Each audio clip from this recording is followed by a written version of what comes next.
Assalamualaikum warahmatullahi wabarakatuh. Waalaikumsalam warahmatullahi wabarakatuh. Bismillahirrahmanirrahim. Alhamdulillahi rabbil alamin. Wal aqibatu lil muttaqin. Wala udwana illa 'alal zalimin. والصلاة والسلام على أشرف الأنبياء والمرسلين سيدنا ومولانا محمد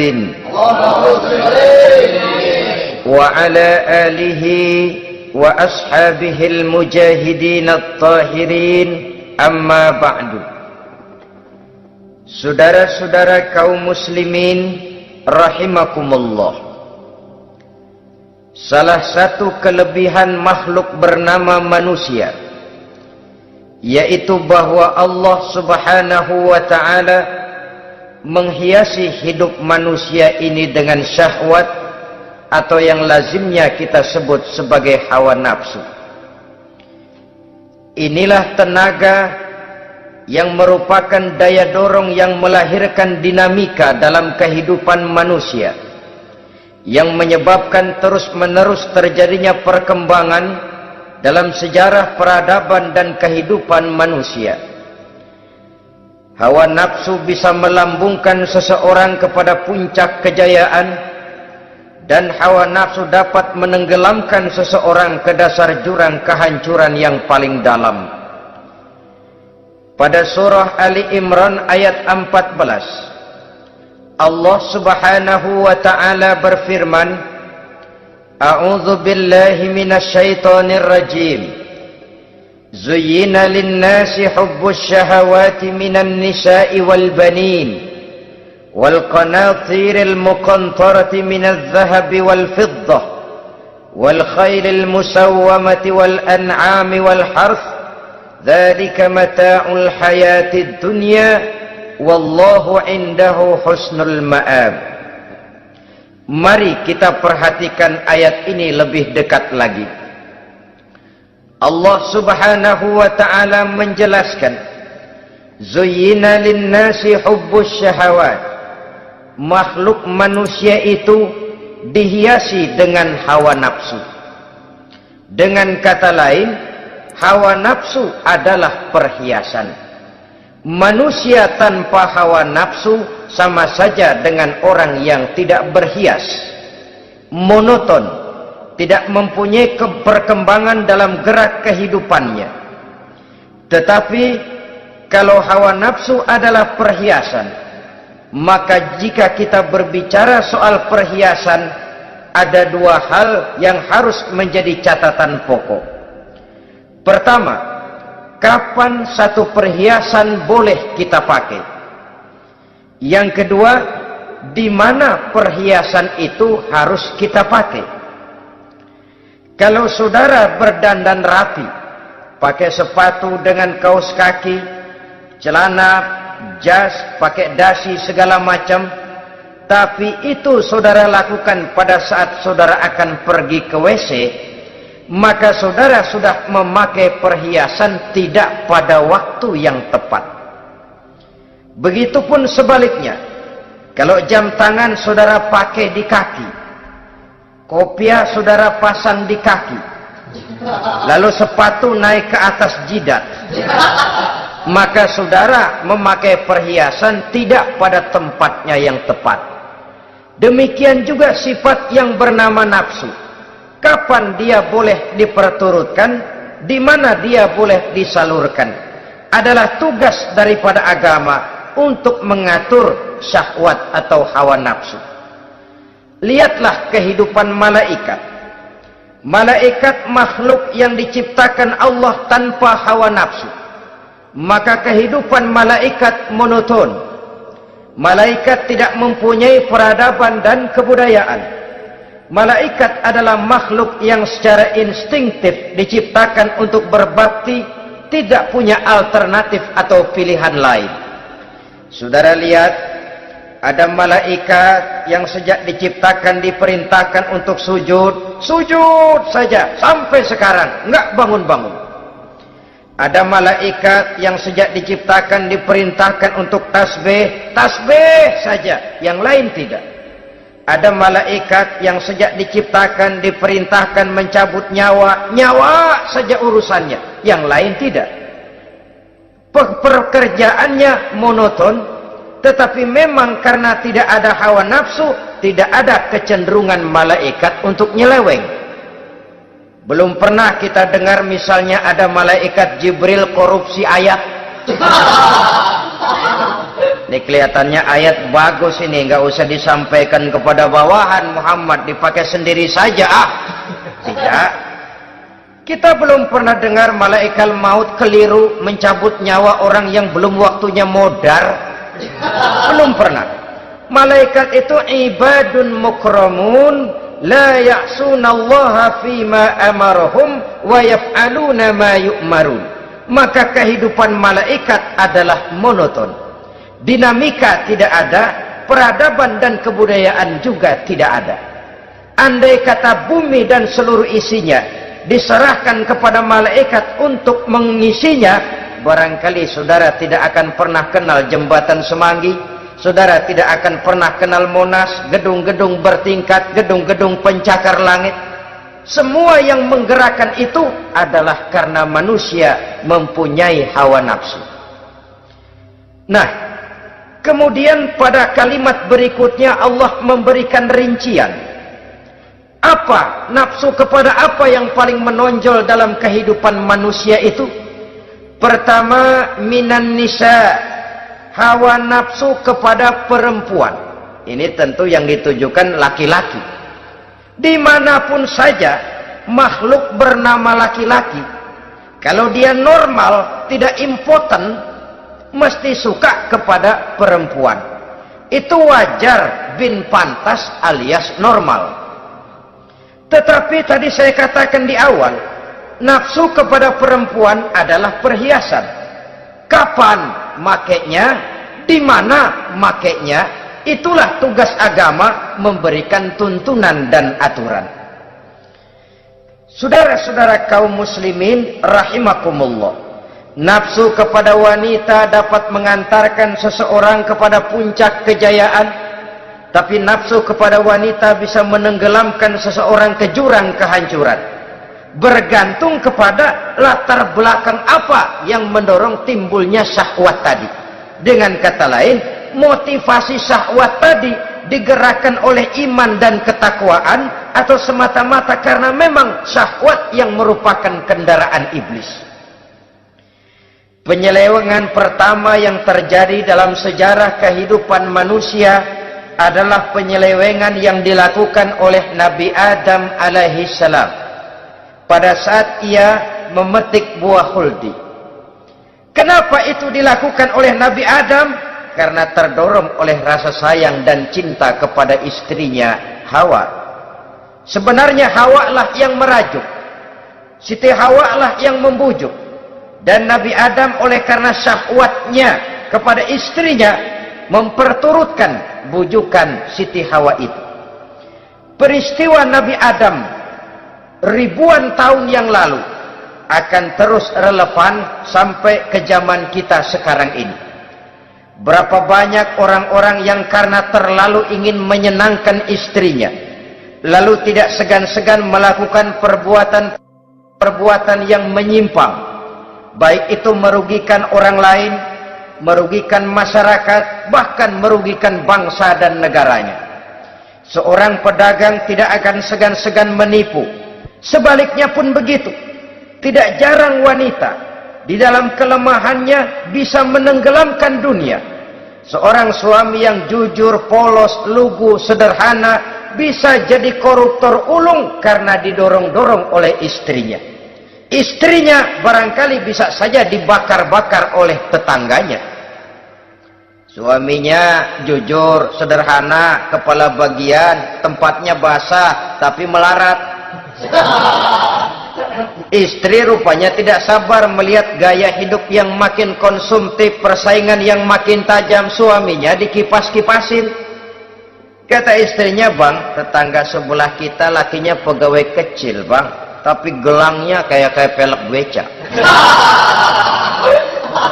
Abang ini kepala bagian tidak bisa membelikan saya macam itu, percuma lah. Kata suaminya, ya bagaimana bu, gaji saya cuma segitu-gitunya. Ya namanya kepala bagian, apaan, kayak sahabat dulu. Kalau sudah berpikir ke arah ini, artinya sudah ngipasi suaminya untuk melakukan tindakan yang tidak wajar. Saudara-saudara kaum muslimin rahimakumullah, sejak zaman klasik sampai kepada zaman kita sekarang ini, kita melihat kecenderungan syahwat kepada wanita ini. Julius Caesar yang katanya gagah perkasa ternyata tunduk di bawah kaki Cleopatra. Napoleon Bonaparte, the Lion of Europe, singa daratan Eropa, luas kekuasaannya, gagah perkasa tentaranya, kepada siapa dia tunduk? Ke bawah kakinya Margaret Josephine. Demikianlah di zaman kita sekarang, kita melihat di Jepang, betapa Perdana Menteri Uno didesak mengundurkan diri dari jabatan Perdana Menterinya oleh karena terlibat skandal dengan geisha. Kita juga melihat di Amerika betapa Senator Gary Hart dari Partai Demokrat yang masih muda, jenius, diharapkan masa depan Amerika lahir dari tangannya, terpaksa mengundurkan diri dari calon presiden oleh karena terlibat skandal dengan Donna Rice.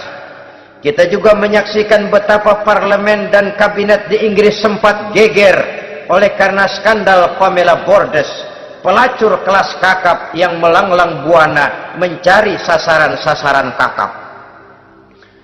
Ini adalah kisah kejatuhan yang diakibatkan oleh hubbus syahawat minan nisa. Oleh karenanya benar jika Nabi kita menyatakan an-nisa'u imadul bilad, wanita adalah tiang negara. Jikalau baik wanita, baik negara. Jikalau rusak wanita, hancur negara. Kalau syahwat kepada wanita cuma semata-mata karena syahwat, maka seorang laki-laki akan memandang wanita cuma sekedar alat pemuas hawa nafsu. Nilainya rendah. Sedangkan agama kita mengajarkan ma akraman nisaa illa karimun wa ma ahanan nisaa illa laimun, kata Nabi. Tidak akan menghormati kaum wanita kecuali orang-orang yang terhormat, dan tidak akan merendahkan derajat kaum wanita kecuali memang orang-orang yang rendah moralnya. Dengan kata lain, apabila syahwat minan nisa ini dilandasi dengan semangat iman dan ketakwaan, maka kehidupan Rasulullah sallallahu alaihi wasallam sungguh menjadi figur dan contoh dalam kehidupan kita. Perkawinannya bukan karena wajah yang cantik semata-mata, tapi lebih merupakan nilai ibadah kepada Allah Subhanahu wa ta'ala. Dengan demikian, kecenderungan kepada hubbus syahawat minan nisa dikontrol oleh nilai iman. Barometernya, tolok ukurnya adalah iman. Di zaman sekarang banyak kasus kawin campur yang pada akhirnya akan membingungkan kita sendiri. Padahal Al-Quran secara jelas dan tegas memberikan bimbingan. Orang itu kalau sudah, kata Imam Syafi'i, wa ainur ridha an kulli aibin kalilatun kama anna aina suhti tubdil masawiya. Mata kalau dibalut cinta dia buta terhadap nista, tapi mata kalau dibalut benci hanya melihat yang keji-keji saja. Biasanya cinta kepada wanita memang bisa menimbulkan dorongan yang positif, tapi juga bisa membuat seseorang buta sama sekali. Dorongan yang positif paling kurang dari segi penampilan. Coba lihat lelaki kalau lagi demen perempuan, lenjeh banget kan. Sisiran rambutnya rapi, teriskaan bajunya lancip, sepatunya mengkilat, kantong celananya tebel, perkara anduk isinya bukan soal. Yang penting kan gaya. Lalu dinamis, kreativitasnya ada saja timbul. Tapi pada sisi lain, jikalau orang sudah kehilangan pertimbangan, juga kadang-kadang tidak segan-segan mengorbankan akidah, mengorbankan nilai-nilai iman. Padahal ini taruhan utama, sampai Quran dengan tegas memberikan peringatan. Wala ammatun mu'minatun khairun min musyrikatin walau a'jabatkum. Perempuan budak yang hitam legam, kalau beriman itu lebih baik untuk dinikahi daripada wanita cantik berkulit kuning langsat tapi musyrik. Lebih baik budak yang hitam legam beriman daripada wanita cantik berkulit kuning langsat berhati bangsat. Tapi kita kadang kehilangan pertimbangan. Karena agama, karena cinta agama digadaikan. Karena cinta akidah terjual. Karena cinta keyakinan jadi korban. Ini semua penyakit yang datang dari hubbus syahawat minan nisa, kecenderungan mengumbar nafsu kepada perempuan. Ini memang perhiasan, tapi bisa juga jadi bumerang dalam kehidupan manusia. Berapa banyak penyelewengan terjadi karena pengaruh wanita yang tidak bisa jadi bisa. Ini pengaruh di dalam kehidupan memang sedemikian besarnya, sehingga saudara-saudara kaum muslimin, inilah yang perlu dikendalikan dalam kehidupan, kapan dan di mana. Kalau nafsu adalah perhiasan, kapan dan di mana perhiasan itu harus kita pakai, di mana dia harus kita tempatkan. Begitu juga yang menyangkut soal perempuan. Kapan? Ya kapan tentu kalau sudah nikah. Di mana? Yang jelas bukan di depan umum.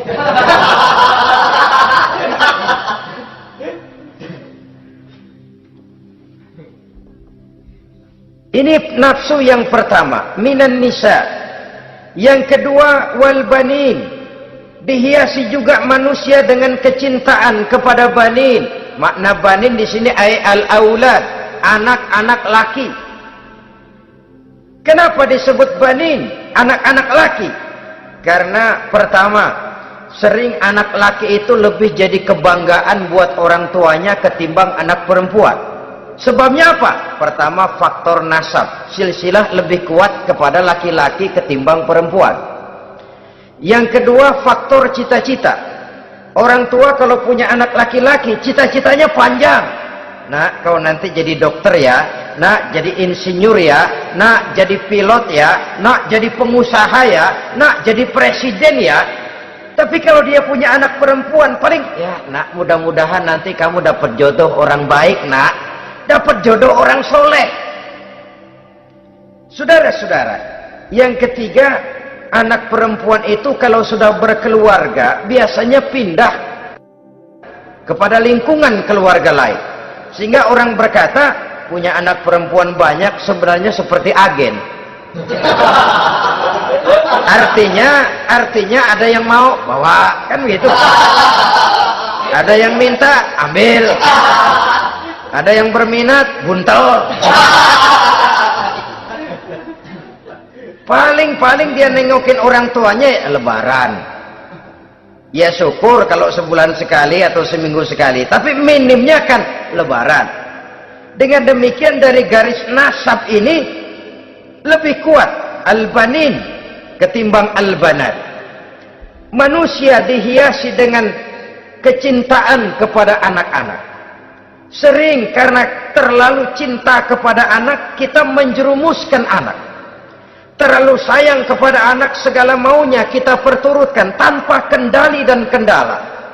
Akhirnya sifat yang demikian itu malah mendorong anak untuk manja, tidak percaya kepada kemampuan yang dimilikinya, selalu mengandalkan kepada kebesaran, kemampuan daripada orang-orang yang dibanggakannya itu, dan dalam kondisi demikian kedewasaan dan tanggung jawabnya akan lambat berkembang. Maka Allah Subhanahu wa ta'ala memperingatkan bahwa harta dan anak bisa menjadi fitnah. Dalam ayat lain Allah juga memperingatkan, ya ayyuhalladzina amanu la tulhikum amwalukum wa auladukum an dzikrillah. Wahai orang-orang yang beriman, jangan sampai hartamu dan anak-anakmu memalingkan kamu daripada mengingat Allah. Jangan sampai kesibukanmu kepada anak dan harta benda menyebabkan kamu sampai lupa mengingat Allah Subhanahu wa ta'ala. Berapa banyak manusia yang tenggelam dengan melupakan Allah, jauh dari agama, jauh dari tuntunan syariat, oleh karena disibukkan oleh persoalan anak dan persoalan harta benda. Maka satu-satunya jalan, jikalau kita tidak ingin anak kita sampai memalingkan kita daripada mengingat Allah, nilai-nilai keimanan harus ditanamkan kepada mereka sedini mungkin. Dengan bekal ini, maka mereka, anak-anak kita, insya Allah tidak akan membuat kita orang-orang tua ini berpaling daripada mengingat Allah, berpaling daripada kehidupan beragama. Memang karena anaklah kita orang tua peras keringat banting tulang, pergi pagi pulang sore cari nafkah. Karena anaklah kita orang tua, kepala jadi kaki, kaki jadi kepala. Asal mereka bisa menikmati hari depan yang lebih baik dari yang kita nikmati sekarang ini. Tapi berapa banyak juga orang-orang tua yang tidak sadar akan amanah berupa anak ini. Mereka lalai, mereka bersikap masa bodoh, padahal tidak akan ada yang tidak dipertanggungjawabkan di hadapan Allah Subhanahu wa ta'ala. Orang tua bisa mendapat pensiunan pahala kalau anaknya tumbuh menjadi anak yang soleh. Tetapi orang tua pun bisa saja masuk neraka karena anaknya menjadi anak yang kurang ajar dan orang tuanya sama sekali tidak pernah memberikan pendidikan yang sebagaimana mestinya. Saudara-saudara kaum muslimin rahimakumullah, kita tentu berharap memperoleh pensiunan pahala dan bukan mendapat tambahan dosa dari kekurang ajaran anak-anak kita akibat kita sebagai orang tuanya tidak pernah mau mendidik mereka. Dalam hadis ada diriwayatkan, ada anak kurang ajar, sembahyang tidak, puasa ibadah tidak, kenal Allah tidak, beriman pun tidak, dosa kelewat banyak, kejahatan berkarat. Di akhirat nanti disidang dia, ditanya, kamu kenal siapa Tuhanmu? Tidak.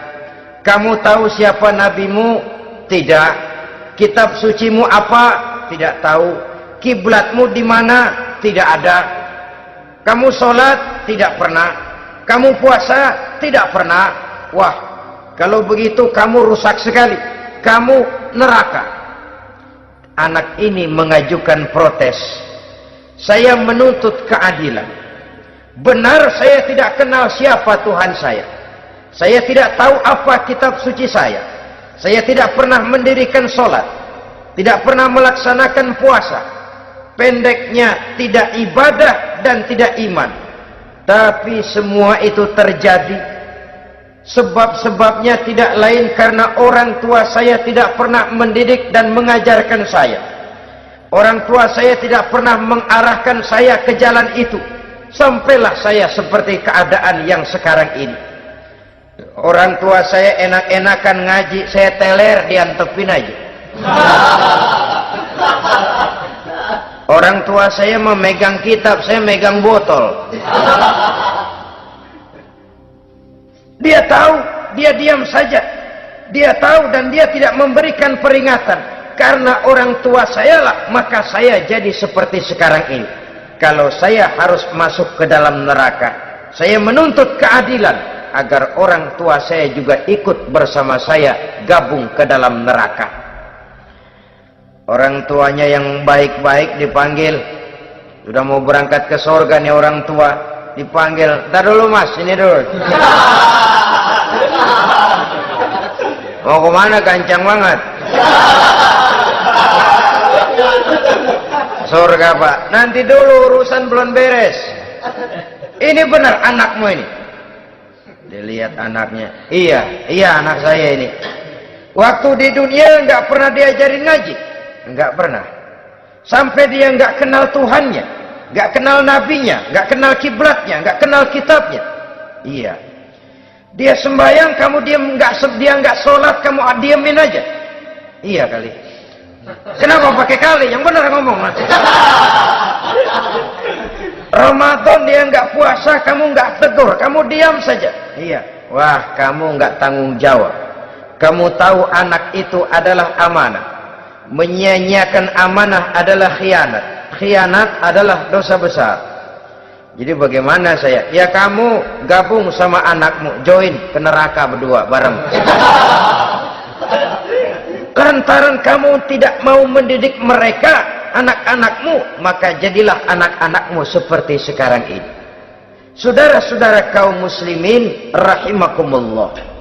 Sebaliknya, jikalau anak-anak kita yang kita cintai ini, yang merupakan buah hati belahan jantung, tumbuh dan berkembang menjadi anak-anak yang soleh, yang bermanfaat bagi masyarakatnya, bagi agama, bangsa dan negaranya, kita orang tuanya bolehlah tentram menerima pensiunan pahala. Menerima pensiunan pahala dari kesolehan anak yang ditinggalkannya. Alangkah nikmatnya mendapat pensiunan pahala. Terbaring kita di bawah pohon kemboja, nilai kebaikan kita dikenal orang, nama kita akan tetap hidup. Oleh karena kita meninggalkan anak-anak yang tumbuh menjadi generasi yang soleh, bukan anak yang salah. Oleh karenanya, kecintaan kepada anak jangan sampai membuat kita lalai dari mengarahkan mereka kepada kehidupan beragama. Di zaman sekarang ini, kecenderungan kita mengarahkan anak pun sudah kepada kecenderungan yang berbau materialistis. Maka yang ramai bagaimana anak bisa mengejar program MBA, Master of Business Administration, supaya keluar bisa jadi manajer.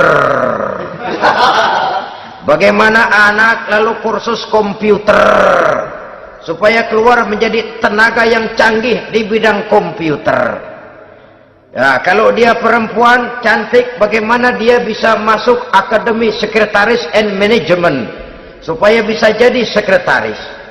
Atau bagaimana dia bisa masuk sekolah nyanyi, supaya nanti jadi penyanyi dengan tarik suara, uang lalu mengalir ke dalam kocek jutaan nilainya. Maka yang ramai pun hal-hal yang semacam itu.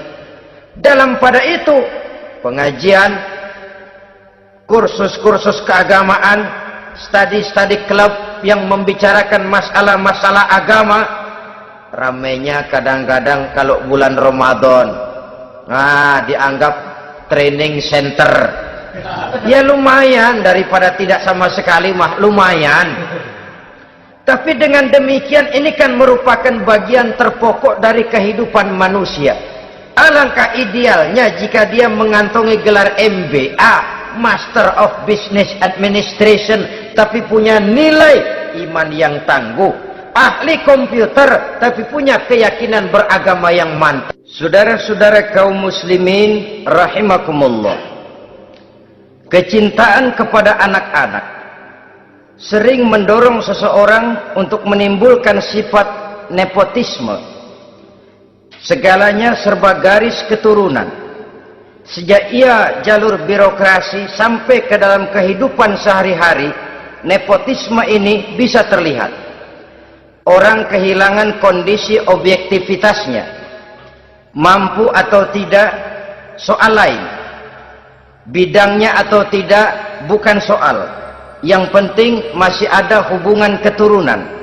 maka timbullah tumpang tindih untuk sesuatu pekerjaan yang tidak sesuai dengan kemampuan dan keahliannya. Di desa-desa kita melihat masjid, ketua masjid bapaknya, bendahara anaknya, sekretaris mantunya, Bilal besannya, kul beduk engkongnya. Pokoknya asal masih ada garis keturunan masuk, tidak minggir. Ini pada akhirnya kurang menciptakan pemerataan kesempatan. Iyalah kalau profesinya, tapi kan jarang yang demikian itu. Kita boleh cinta kepada anak-anak kita, tapi jangan lalu mempergunakan posisi yang kebetulan kita gunakan untuk menempatkan anak-anak kita lebih dari kemampuan yang mereka miliki. Nepotisme yang lahir, sehingga ini bukan saja tidak mendidik, tapi mengakibatkan terjadinya tumpang tindih. Tidak lagi berprinsip the right man on the right job, bahwa orang harus ditempatkan sesuai dengan keahliannya, tapi kita sudah berpikir subjektif, ahli atau tidak ahli, asal masih berbau keturunan, ayo silahkan. Nepotisme yang akan lahir. Oleh karenanya, mencintai anak adalah sesuatu yang merupakan perhiasan di dalam kehidupan. Wajar, tetapi harus kita menempatkannya sesuai dengan semestinya. Ini yang kedua. Yang ketiga, nafsu yang menghiasi hidup manusia itu adalah nafsu kepada wal qanatiril muqantarati minadz zahabi wal fiddah. Al-qantarah ay al-malul katsir. Kecintaan, kesenangan, nafsu kepada harta benda yang banyak daripada emas dan perak. Ini tentu sesuai dengan situasi dan kondisi. Kecintaan untuk mengumpulkan harta benda yang sebanyak-banyaknya, baik itu berupa emas, baik itu berupa perak. Ini cuma penyebutan beberapa jenis dari kecenderungan manusia kepada harta benda. Bukankah sering dikatakan orang bahwa manusia di dalam berhadapan dengan harta itu seperti meminum air laut. Makin diminum, makin kering tenggorokan, makin haus kita dibuatnya. Apabila watak ini kita perturutkan, maka manusia tidak akan pernah kenal puas, tidak akan pernah kenal cukup. Nabi kita memberikan peringatan, "Lau anna libni Adam wadiyani min zahabin labtagha lahuma thalisan wa la yamla'u jawfa ibni Adam illa turab." Andai kata manusia mempunyai dua buah ladang yang seluruhnya berisi emas, akan puaskah manusia? Tidak, mereka akan cari ladang emas yang ketiga. Wala yamla'u jawfa ibni Adam illa turab. Sungguh mulut manusia ini tidak akan pernah penuh terisi kecuali kalau sudah disumpal dengan tanah. Artinya kalau sudah dia dipendam di liang lahat baru cukup. Tetapi sepanjang dia masih bergerak, masih hidup dan bernyawa, masih bisa berusaha dan berbuat, dia tidak akan pernah mengenal puas. Ini akan mendorong manusia terjebak kepada menghalalkan segala cara untuk mencapai tujuan. Yang penting kaya, kan begitu. Dan cepat. Sebab sekarang orang sering motong kompas. Yang penting kan cepat kaya. Soal cara, kalau jujur aja mah, sampai kapan mau kaya? Perkara itu renten, bukan soal. Perkara itu judi, tidak jadi masalah. Perkara itu korupsi, menyangkut hak orang banyak, bukan soal. Yang penting cepat kaya. Dan anehnya lagi, tidak malu menumpuk kekayaan dengan cara yang tidak wajar. Ya kan orang hidup bermasyarakat tuh bisa dianalisa tuh. Emang usahanya apa sih? Gajinya sebulan berapa sih? Kok bisa gitu-gitu bener sih? Dari mana sih? Secara langsung orang tidak berani bertanya, tapi dari mulut ke mulut akhirnya tersebar jadi rahasia umum. Si Ano kan punya ano, dia ano, anonya seano.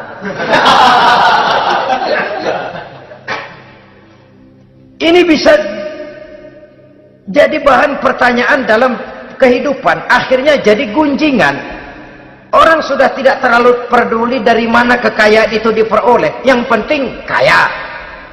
Dengan menghalalkan segala macam cara, terjebaklah ke dalam cara-cara mafia, terjebaklah ke dalam cara-cara yang tidak wajar, tidak bijaksana, memperkuat klik, clean, dengan menghantam yang lain. Saudara-saudara kaum muslimin rahimakumullah, bahwa manusia punya nafsu ingin kaya itu boleh. Agama memberikan tuntunan, memberikan aturan. Tidak hanya sekedar asal kaya, tidak hanya sekedar asal banyak harta. Malahan hadis menyatakan, kalau saudara diberikan umur panjang, pertanyaan akhirat cuma satu kok. Umurmu kau habiskan di mana? Kalau saudara diberikan amanah berupa ilmu pengetahuan, pertanyaan akhirat juga cuma satu kok. Ilmumu kau amalkan untuk apa? Tapi kalau kita diberikan amanah berupa harta benda, pertanyaan akhirat itu dua. Min aina iktasabahu wa fima anfaqahu. Dari mana hartamu kau dapat, kemana hartamu kau belanjakan. Dari mananya ditanya, kemananya juga ditanya, depan belakang ditanya.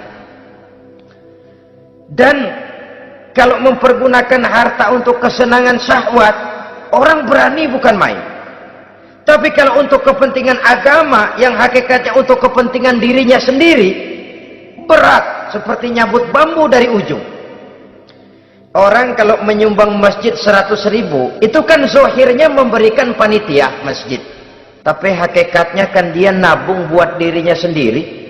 Seolah-olah dia cuma berkata, Pak, tolong saya titip 100.000, ini untuk kepentingan saya di akhirat nanti. Silakan uangnya mau dibelikan semen, pasir, kaca, pintu, jendela, silakan. Saya cuma titip, ini untuk saya di akhirat nanti. 100.000 Pak. Zohirnya dia memberikan kepada panitia masjid, madrasah, pesantren, yatim piatu. Hakikatnya dia nabung buat dirinya sendiri di akhirat. Malah tabungan ini bukan SDSB namanya, SDBS. Sumbangan dana berhadiah surga. Itu SDBS namanya. Sekarang orang mengejar SDSB, lalu berat mengejar SDBS. Sumbangan dana yang berhadiah surga langsung dari Allah Subhanahu wa ta'ala. Coba kalau dia main golf, sewa lapangan golf itu 400-500 ribu sebulan, paling 4-5 kali main. Beli stick golfnya saja sampai jutaan. Datang panitia pembangunan masjid 100.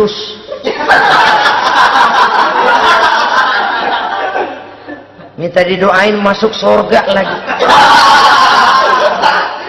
Surga 100. Saudara-saudara kaum muslimin rahimakumullah, kecintaan kepada harta benda yang banyak, baik berupa emas, berupa perak, mendorong orang untuk berlomba-lomba yang Allah peringatkan dalam Al-Quran, alhaakumut takatsur hatta zurtumul maqabir.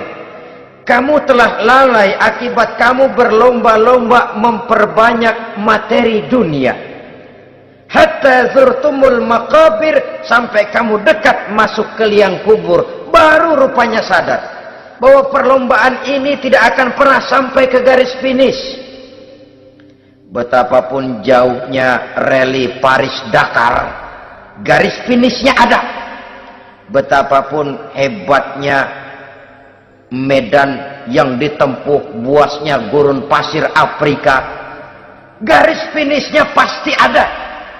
Itu kan rally yang terbuas di dunia katanya, Paris-Dakar. Tapi garis finishnya ada. Namun jikalau kita berlomba memperbanyak harta, kita tidak akan pernah sampai ke garis finish. Yang kecil-kecilan aja dah. Kalau orang ditanya, kamu kenapa sih belum mau sembahyang? Ya bagaimana mau sembahyang Pak, tinggal di Jakarta masih kontrak. Saban habis tahun diubur-ubur yang punya rumah. Kalau punya rumah sendiri walaupun kecil-kecilan saya mau ibadah Pak. Ya diberikan rezeki oleh Allah, bisa bikin rumah walaupun kecil-kecilan. Belum juga mau sembahyang.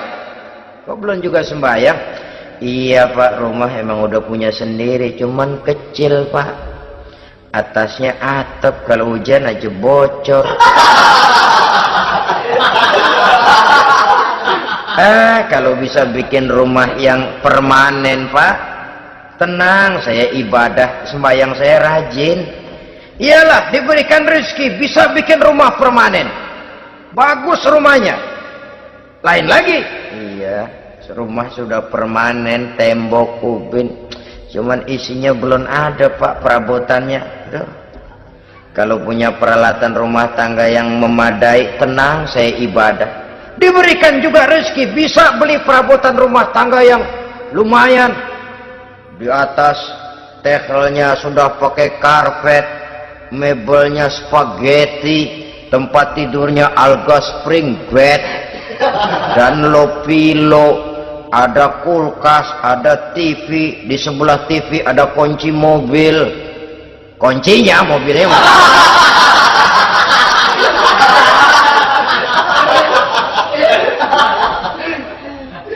Bagaimana? Sekarang sudah cukup perabotan? Perabotan sudah ada Pak, cuman kendaraan belum punya ini. Kemana-mana masih ngukur jalanan aja. Kalau punya kendaraan enak, kemana-mana cepet Pak, mau ke masjid juga getap dah, rajin. Diberikan rezeki, bisa beli kendaraan. Lain lagi nanti. Sudah punya sepeda, pengen punya motor, kepengen punya mobil, kepengen punya pesawat terbang, pengen punya kapal induk. Sudah punya kebun, pengen beli sawah, sudah punya sawah, pengen punya gunung, sudah punya gunung, laut diborong. Perlombaan materi tidak akan pernah membawa kita ke garis finish. Karena sifatnya sangat abstrak, bahkan akan mendorong kita seperti gurita, cenderung kepada penyakit tamak bin rakus alias serakah. Dengan demikian saudara-saudara, bahwa kecintaan kepada harta merupakan nafsu, dan nafsu itu adalah perhiasan, dia bisa menjadi daya dorong positif. Kalau dalam upaya memperoleh harta itu kita tidak akan keluar dari tujuan keridhaan Allah. Saya cari nafkah, tapi yang Allah ridho. Saya ingin kaya, tapi dengan cara yang Allah ridho. Ini kunci yang akan menyelamatkan kita manusia dari perangkap menghalalkan segala cara. Ini yang ketiga. Yang keempat, dihiasi manusia itu dengan nafsu kepada wal khailil musawwamah, kuda yang bagus, kendaraan yang bagus, kuda yang terpelihara. Al-musawwamah ada yang mentafsirkan ar-ra'iyah. Ar-ra'iyah itu yang digembalai, binatang ternak, kuda yang digembalai atau kuda yang diikat. Artinya, kalau dulu kan yang namanya tuan-tuan tanah itu baru dibilang bejeger kalau kemana-mana naik kuda. Jet set zaman dulu itu udah kelompok jet set, itu kendaraan. Kalau sekarang baby benda, dulu mah kuda band.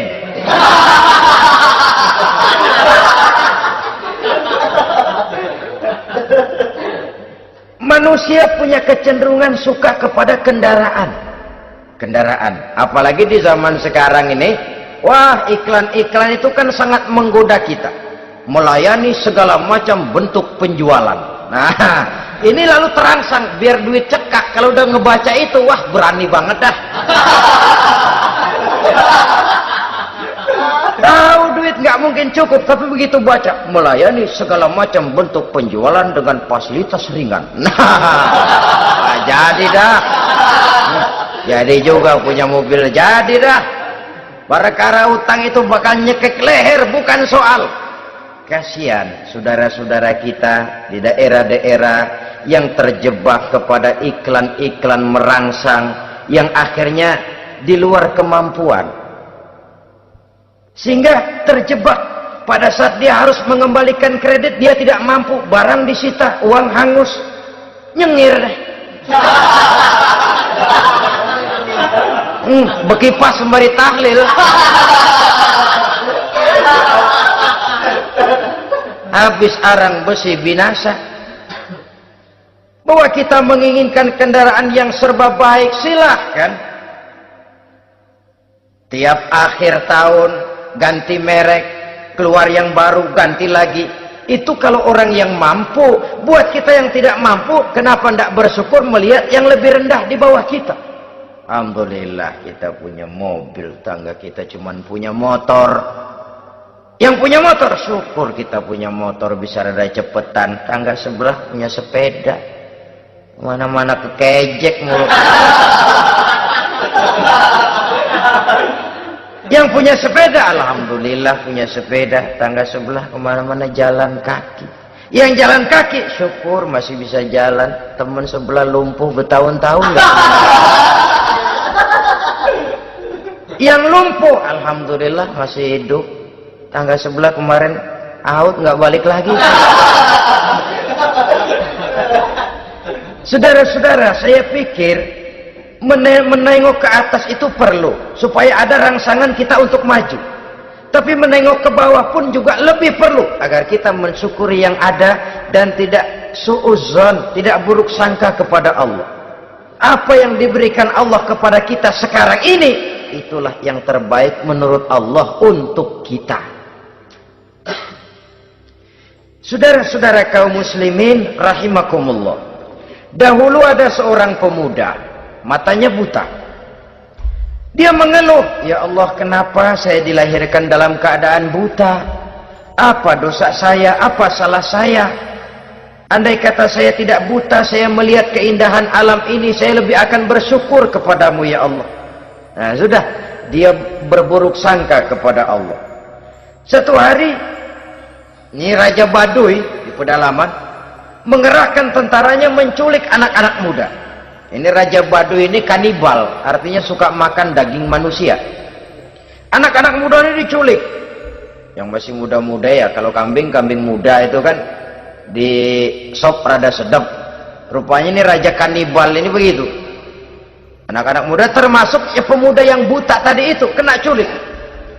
Ya sudah diculik, rawatlah di istana raja ini, diberikan pakaian bagus, dikasih makan serba enak. Sebab apa? Supaya badannya gemuk. Setelah gemuk nanti dipotong di sop legit. Sudah, kerjanya cuma makan tidur, fasilitas nikmat, tidur enak. Udah giliran dapat 1 bulan 2 bulan kemudian, ketika mau diambil anak-anak muda ini, raja sendiri yang milih mana yang disop duluan nih. Sampai giliran anak muda yang buta ini, raja geleng kepala. Yang begini mah buta, dagingnya nggak enak. Ini satu lepas saja, lepas. Saya mau makan daging orang buta, lepas saja. Pulang ini anak muda, hati batinnya bersyukur, sujud syukur, ya Allah, katanya untung saya buta. Coba kalau saya nggak buta udah habis saya disop. 2 bulan yang lalu dia mengeluh, ya Allah, kenapa saya dilahirkan dalam keadaan buta? Sekarang dalam pulang ke rumah, perjalanan menuju ke rumah, dia berkata, alhamdulillah, andai kata saya tidak buta, habis badan saya disop oleh raja yang kanibal tadi itu. Saudara-saudara kaum muslimin rahimakumullah. Jadi dengan demikian pola hidup yang konsumtif sesungguhnya sangat tidak mendidik apabila dilatar belakangi oleh kemampuan yang tidak menunjang. Dengan demikian setidaknya mendidik orang untuk berkhayal. Anak-anak muda sama merek mobil ngerti banget dah, punya kagak? Ini BMW model terakhir nih, Nih, kemarin gue ngeliat di sana gue megang rame.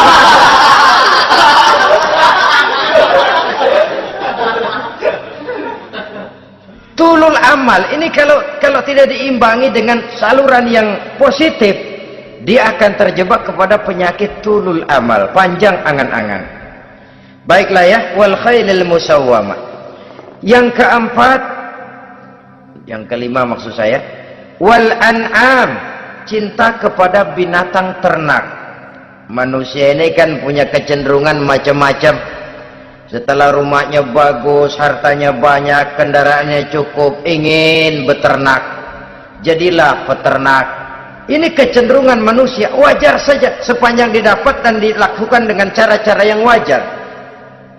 Wal hars, dan tumbuh-tumbuhan, bertani, bersawah, berladang, itu merupakan kecenderungan daripada manusia. Keseluruhan itu kata Allah, kecintaan kepada wanita, kepada anak, kepada harta benda, kepada kendaraan, kepada binatang ternak, kepada tumbuh-tumbuhan, zalika, semua itu mata'ul hayatid dunya, merupakan kesenangan hidup dunia. Berapa lama kesenangan hidup dunia? Sebentar, seumur manusia. Seumur manusia. Bahkan kadang-kadang pada saat dia masih hidup pun orang tidak sepenuhnya sempat menikmati kesenangan hidup dunia. Apabila ajal datang, selesailah kehidupan dunia sampai di situ. Orang-orang kafir, buat mereka surganya di dunia ini. Bila kehidupan di dunia selesai, selesailah sudah surganya sampai di situ. Kesemua itu janji kata Allah merupakan kesenangan daripada kehidupan di dunia. Wallahu indahu husnul ma'ab, dan Allah mempunyai tempat kembali yang sangat baik. Nah, setelah Allah menjelaskan semua itu, pada ayat yang ke-15 Allah memberikan jalan keluarnya. Memperturutkan nafsu kepada wanita, anak-anak, harta benda, kendaraan, binatang ternak. Bijaksanakah itu?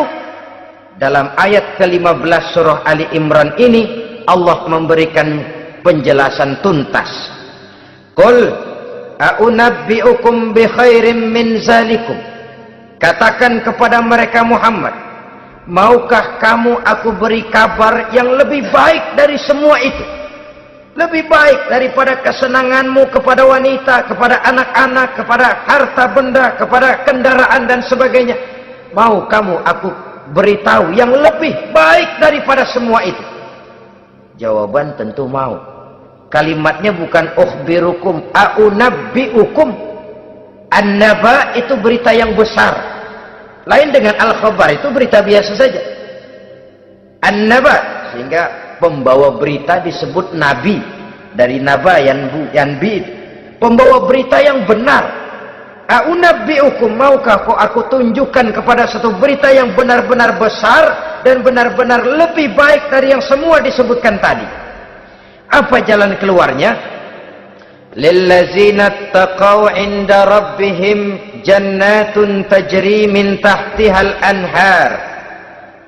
Bagi orang-orang yang bertakwa kepada Allah, mereka akan mendapatkan surga yang di bawahnya mengalir sungai. Khalidina fiha, mereka akan kekal di dalamnya. Wa azwajun mutahharah, dan mereka mendapat istri-istri yang suci. Wa ridwanum minallah, dan keridhaan daripada Allah subhanahu wa ta'ala. Kalau kamu hai orang-orang yang beriman, kalau kamu hai manusia menyangka bahwa nafsu kepada wanita, anak-anak, mengumpulkan harta benda, kendaraan yang menarik, binatang ternak dan tumbuh-tumbuhan itulah yang lebih baik untuk kesenangan dunia. Memang itu kesenangan dunia. Tapi nih, seolah-olah kata Allah, nih, saya kasih tahu kamu, aku beritahu yang lebih baik dari semua itu. Apa? Takwa kepada Allah.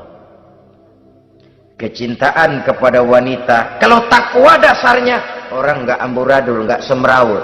Enggak, pokoknya gue masalah perempuan dan membuat terus. Tapi punya kaidah, punya norma. Demikian juga kepada anak-anaknya. Demikian juga kepada harta benda. Pokoknya asal harta, mau halal mau haram, tekuk terus deh. Semuanya dilandasi oleh taqau, lillazina taqau, oleh ketakwaan kepada Allah. Nah, ketakwaan ini akan menghasilkan apa? Inda rabbihim jannatun tajri min tahtihal anhar. Melahirkan, menghasilkan surga yang di bawahnya mengalir sungai-sungai. Saudara-saudara kaum muslimin rahimakumullah, jika kita menyangka bahwa wanita bisa memberikan kesenangan, iya, kesenangan dunia. Jika kita menyangka bahwa harta benda bisa memberikan kesenangan, iya, kesenangan dunia. Jika kita menyangka bahwa kendaraan bisa memberikan kesenangan, iya, kesenangan dunia. Tapi kita tidak cuma ingin itu, kita ingin itu semua juga bisa membawa kesenangan akhirat. Caranya landasi dengan takwa. Kesenangan kepada wanita didasari dengan takwa. Maka jangan jadikan wanita cuma sekedar alat pemuas hawa nafsu. Kesenangan kepada anak-anak dilandasi dengan takwa. Maka anak-anak diarahkan kepada jalan yang diridhoi Allah. Kesenangan kepada kendaraan dilandasi dengan takwa. Maka kendaraannya selalu mengarah berjalan menuju jalan takwa, diridhoi oleh Allah Subhanahu wa ta'ala. Kalau tidak, tuh mobil asal lempengan Ancol gancang banget dah. Tapi giliran dihadapin ke masjid, mogok melulu. Urusan ngaji ada aja halangannya tuh kendaraan. Tapi kalau untuk urusan maksiat, ngebut benar-benar. Dilandasi dengan ketakwaan, sehingga dengan demikian tidak hanya sekedar surga di dunia ini, tapi lebih-lebih di surga di akhirat nanti. Khalidina fiha, kekal. Kalau dunia ini kan zillun zail, bayangan. Hari ini kita jaya, besok kita bangkrut. Siapa yang mau menghalangi? Hari ini kita melambung, besok kita nyungsep. Siapa yang bisa menarik? Tidak kekal, berubah, temporer, relatif. Di sana kebahagiaan yang dilandasi dengan takwa ini sudah surga, kekal di dalamnya, azwajun mutahharah. Mendapat istri-istri yang suci. Suci dalam arti belum pernah dijama orang lain. Suci dalam arti tidak pernah terkena halangan. Seperti men misalnya, baik menstruasi atau mencret, itu tidak. Azwajun mutahharah. Konon makna mutahharah ini ya artinya juga bisa selalu gadis, bidadari itu. Selalu perawan. Tidak pernah janda, walaupun tiap hari dipakai, perawan terus. Dan yang lebih penting, waridwanum minallah, mendapat ridho dari Allah Subhanahu wa ta'ala. Jadi hawa nafsu dengan motivasi takwa, itulah sesungguhnya yang dikehendaki oleh Ali Imran ayat 14 dan 15. Dengan demikian, manusia dengan ketakwaannya mengendalikan hawa nafsu dan bukan malah dikendalikan oleh hawa nafsunya. Sehingga dengan demikian seluruh fasilitas yang dimilikinya, baik itu berupa istri, anak, kendaraan, binatang ternak, harta benda, tanam-tanaman, seluruhnya semakin meningkatkan ketakwaannya kepada Allah Subhanahu wa ta'ala. Mudah-mudahan kita bisa mencapai tingkat ini, di mana kita hidup mampu dan sanggup mengendalikan nafsu, bukan malah dikendalikan oleh hawa nafsu. Terima kasih dan mohon maaf. Wassalamualaikum warahmatullahi wabarakatuh. Waalaikumsalam warahmatullahi wabarakatuh.